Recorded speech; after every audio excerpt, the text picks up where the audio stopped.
সেখানে দুর্গাপুজো হবে এবং এটা কি কোথাও গিয়ে তৃণমূলের যে ভাষা আন্দোলন তার পাল্টা চাল? 5 বছর আগে থেকেই তো শুরু হয়েছিল। তো কমসে কম 3 বছর করতে হয় মনে হয়েছিল। ওরা হয়তো আবার পার্টি ডিসিশন নিচ্ছে পুজোটা কন্টিনিউ করবে। নবান্ন অভিযানে আপনাকে শ্রমিকবাবুকে বা সুকান্তবাবুকে দেখা গেল না, বিজেপি বিধায়কদের দেখা গেল। এর পিছনে কি অন্য কোনো কারণ রয়েছে? কারণ বলা হচ্ছিল যে এটা অরাজনৈতিক একটা আন্দোলন এবং অরাজনৈতিক প্রতিবাদ। রাজনীতিক ব্যক্তিরা ডেকেছিলেন, রাজনীতি নেতারাও তাতে গেছেন, তাদের প্রয়োজন মনে হয়েছে আমাদের যাওয়া দরকার। বিরোধী হিসাবে এই সরকারের বিরুদ্ধে আন্দোলনে তারা গেছে। কোনো পার্টির আন্দোলন ছিল না তো। মার্কিন যুক্তরাষ্ট্রের মাটিতে দাঁড়িয়ে ভারতকে পারমাণবিক হুমকি পাকিস্তানের সেনাপ্রধানের। পাকিস্তানের লোকেরা খেতে পাচ্ছে না, চিকিৎসা নেই, শিক্ষা নেই, যাতায়াত ব্যবস্থা নেই, কিছু নেই।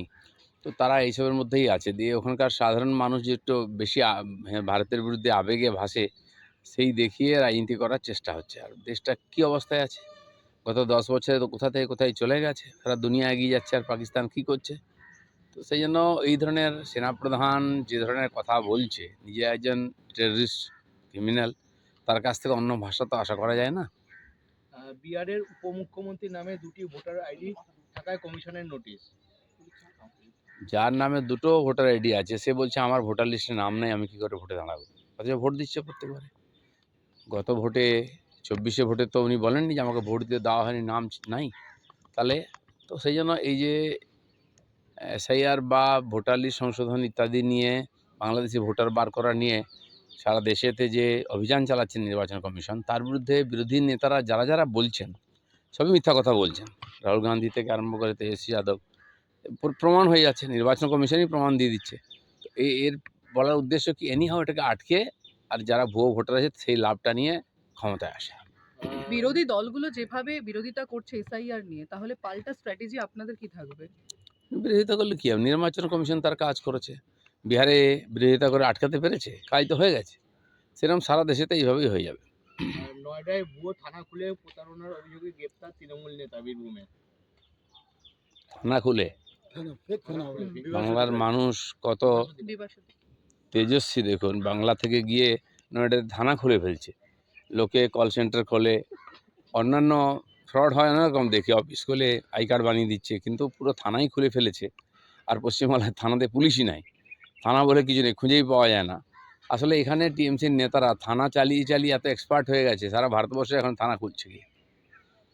দেগঙ্গায় ভোটার তালিকায় বাংলাদেশের নাম যুক্ত করে অভিযোগে তৃণমূল নেতার বিরুদ্ধে। বাংলাদেশি নাম যুক্ত করে। দেখুন, বাংলাদেশি নাম তো এমনি এমনি যুক্ত হয়নি, কেউ না কেউ চেষ্টা করছে। বিভিন্ন এজেন্সি আছে তারা করছে, টিএমসির নেতারা করছে, পুলিশ করছে, এবং সরকারি অফিসাররাও এই কাজটা করছে কারণ না কারণ নির্দেশে। সেই যে নোটিশ এসেছে ডব্লিউবিসিএসদের বিরুদ্ধে, তার থেকে বোঝা যাচ্ছে এটা। দাদা, আজকে রাহুল গান্ধী নির্বাচন কমিশনের বিরুদ্ধে আজকে পার্লামেন্ট থেকে নির্বাচন কমিশন অব্দি ইন্ডিয়া জোট নিয়ে প্রতিবাদ মিছিল করবে। তো উনি তো একবার সারা ভারত পরিক্রমা করে এলেন, কী হলো? কাজ নাই, নাই কাজ তো খই ভাজ। উনি কিছু করে সময় নষ্ট কাটাচ্ছেন আর মিডিয়াকে একটুখানি জায়গা দিচ্ছেন। চলো, ধন্যবাদ।